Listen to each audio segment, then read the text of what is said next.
Salam termul. Jika lagi emosian nih, emosi sama Pak Jokowi, emosi sama termul. Ini titik apa ya? Titik didih atau akumulasi dari persoalan-persoalan yang memberatkan pikiran Pak JK. Saya bicara tentang Pak JK. Jadi Pak JK yang terhormat, Bapak itu seorang tokoh ya, bekas Wapres 2 kali, masih Ketua Dewan Masjid Indonesia, masih Ketua PMI. Kok tiba-tiba Bapak jegur masuk ke pusaran urusan ijazah Pak Jokowi, ini apa ceritanya gitu. Kok jadi kelasnya jadi kelas pinggiran, ikut Roy Suryo, ini kan jadi merendahkan diri sendiri. Sayang sebenarnya Pak itu. Kalau kemarin gara-gara Rismon ngomong seperti itu, terus Bapak bereaksi, sebenarnya ya ikutin saja alurnya, tidak usah ngeletup sampai akhirnya Bapak bicara soal siapa yang bawa Pak Jokowi ke Jakarta, menjadikan gubernur, menjadikan presiden. Nggak usah ngeklaim seperti itu, karena itu orang menilai itu sifat kekanak-kanakan. Jadi nggak ada gunanya, nggak ada gunanya. Karena apa? Bapak bawa siapapun untuk menjadi apapun, itu akan ditentukan oleh orang itu sendiri. Jadi kalau Pak Jokowi sukses menjadi presiden dengan alur seperti apa, ya PDI juga mengklaimkan bahwa itu dulu masuknya dari PDI, Bu Megawati dan sebagainya. Tapi yang dipilih masyarakat itu adalah sosok itu sendiri, bukan siapa yang bawa. Panjang Republik Indonesia, Pak Jokowi adalah presiden terbaik yang pernah ada. Dari sudut pembangunan, bagaimana dia memanage Indonesia secara keseluruhan. Presiden yang pernah 10 kali ke Papua, membangun bendungan di NTT dan semuanya, sudah banyak sekali yang pernah kita bahas. Jadi kembali lagi, kalau Bapak mengklaim itu, Bapak salah.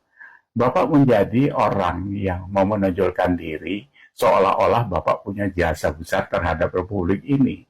Tapi dengan perilaku yang seperti sekarang ini, orang jadi mempermainkan Bapak.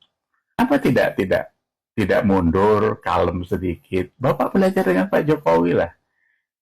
Bertahun-tahun diserang dari sudah mulai menjabat sampai akhir purna pun masih diserang. Sampai sekarang detik ini masih terus diserang. Tapi apa yang terjadi dari Pak Jokowi?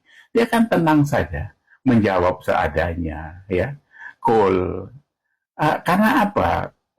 2-3 kali saya ngobrol dengan beliau itu, memang ya bilang seperti ijazah. Dia bilang 1% pun nggak sampai saya mikirin soal ijazah itu. Kenapa? Validasinya itu sudah jelas, dikeluarkan oleh UGM kok itu. Nah, jadi kembali lagi kepada Pak JK. Bapak sayang Pak kalau Bapak masuk ke ranah itu gitu. Kenapa Bapak tiba-tiba kok jadi seperti ini? Saya saja kaget. Kalau kita urut, apakah ini sejak adik Bapak Halim Kala kena jadi tersangka di kasus power plant di Kalimantan Barat. Terus kemarin beredar juga hutang Bapak di Himbara 30,33 triliun. Saya sudah bicara sama kawan-kawan, semua itu ranahnya bisnis. Selama itu berjalan, bergulir, pinjam-meminjam, bayar utang, dan sebagainya itu ya biasa. Persoalannya nanti kalau itu menjadi macet. Atau Pak Halim Kala yang sekarang sudah ada di tersangka. Berarti kan ada catatan-catatan yang dilanggar di sana. Tapi itu kan bisa diselesaikan secara hukum. Gitu kan. Ngapain manas-manasin kayak gini? Kemarin waktu Bapak lontarkan, tapi katanya bukan Bapak yang mengatakan itu, saya Didu ya, soal chaos dan sebagainya. Itu kan orang juga menangkapnya seperti apa, ditarik-tarik benang merahnya ke sana sini. Nggak perlu Pak, saya pikir. Jadi sayang Pak JK. Bapak itu tokoh besar. Ini saya pikir ini harus dicamkan Pak. Dan bukan Bapak saja ya. Banyak orang-orang tua yang sekarang agak salah gaya semua di Republik ini. Seolah-olah mau ngurusin negara, mau ini, padahal sebenarnya mengganggu saja gitu, karena kapasitasnya nggak kuat, ngomongnya asal mangap, ini yang kacau ya.